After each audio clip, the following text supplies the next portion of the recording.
Pasca viralnya pemberitaan terkait bayi kembar di dusun Lebah Pupuan, Desa Tegalinggah, Kecamatan Sukesade, ibu bayi Lohmerta Sari Dewi angkat bicara Minggu 13 Februari.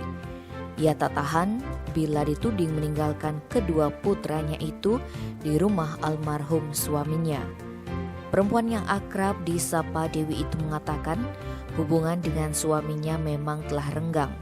Ia memutuskan pulang ke rumah orang tuanya sejak November 2021 untuk menenangkan diri.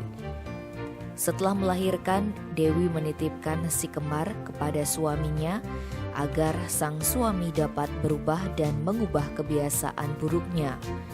Namun perilaku suaminya tak kunjung berubah.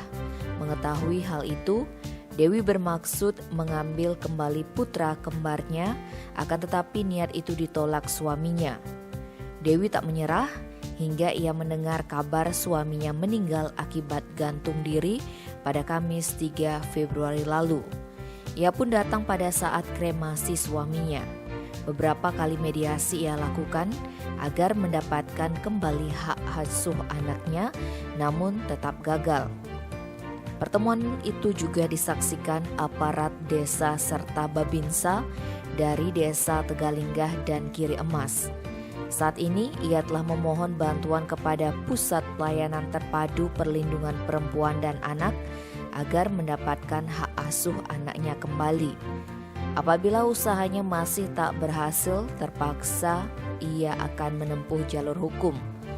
Di sisi lain, Ketua Harian TP2P2A Kabupaten Buleleng, Madewi Bau mengatakan pihaknya akan berupaya untuk melakukan mediasi terhadap kedua belah pihak hingga menemukan titik temu. Bayi kembar yang kini diasuh oleh nenek dan buyutnya itu agar mendapatkan asuhan pula dari ibu kandungnya. Tim Bali Express melaporkan.